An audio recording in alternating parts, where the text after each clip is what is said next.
Just popping to the bathroom.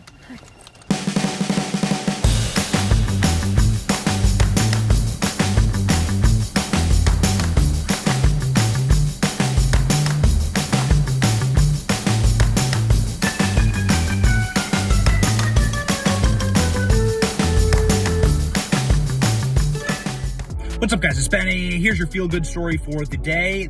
A third of the Washington Post journalists' newsroom has now been fired, and good riddance to this antiquated model that is intended, of course, to lie and to deceive you.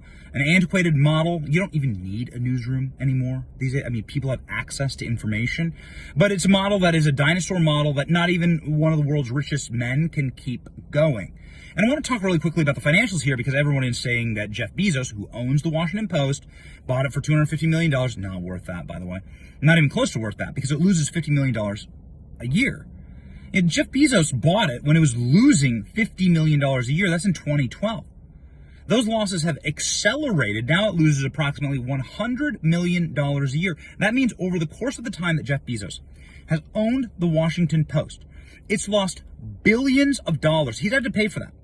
So he's had to pay billions of dollars into a hole for what exactly? Is the Washington Post like some type of preeminent, mandatory reading? Does it break big stories? Does it report fairly? Is it respected by the majority of the country? Of course, none of those things are true.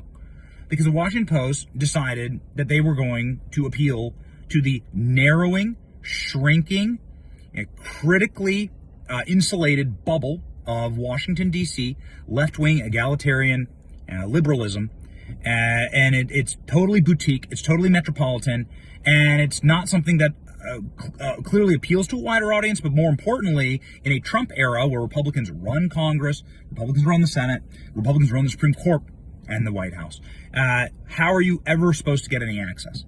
How are you ever supposed to report fairly? So Jeff Bezos just spends $1 billion on the one thing that, like, the Washington Post was supposed to do, which is to create influence for him. They can't do it.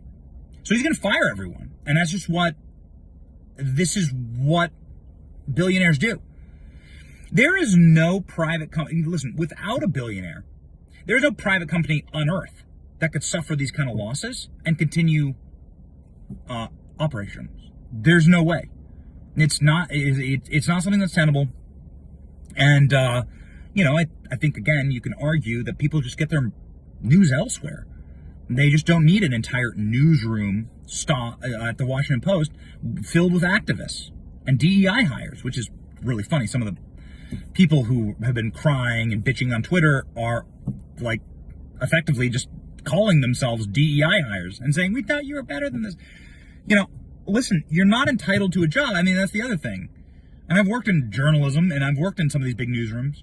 You're not entitled to a job. The majority of the country understands this.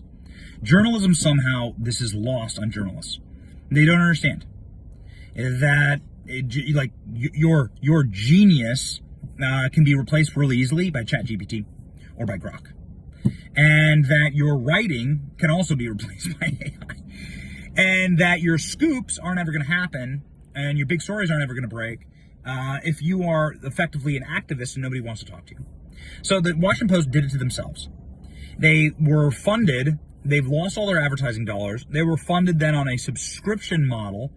But when Jeff Bezos bought the paper, all their left-wing subscribers decided to unsubscribe because he said he wanted to run a centrist paper where everyone was treated fairly, which is, of course, what you'd want to do as a businessman. You'd want to make sure that the vast majority of the people who are reading your publication believe it's fair, at least. At the very least, operate in good faith. They couldn't do that.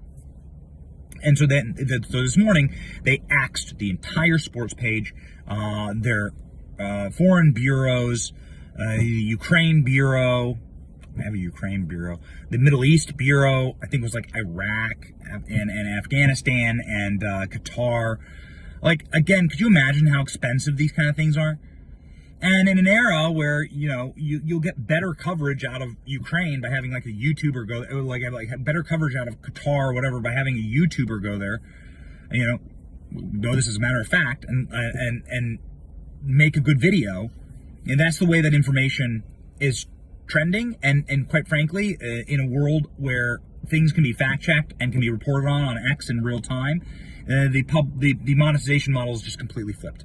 So that broke the Washington Post. Jeff Bezos has said, I'm done paying billions of dollars for this thing that doesn't even produce the one thing I want, which is prestige and respect. And so he said, you're all fired. And that's what happened. And that's what happened today. And so, when you see everybody like complaining and crying about it and saying this is an attack on journalism, no, it's just capitalism. And so, as we say in the industry, learn to code. Or more importantly, learn to make a living doing this and working really, really hard and producing a product that people want. And what I mean by that is, please subscribe to the YouTube channel. Please subscribe to the channel. We never stop working for you. We are grinding and hustling, even though we're on the road here. Libs are crying because they've lost their jobs today. I tell you what, we will never cry on this channel. We will always be there for you, and we'll be a lot more fair, and we'll be a lot better than the Washington Post ever was. Okay? So anyway, if you're an out-of-work Washington Post employee, don't apply to my company.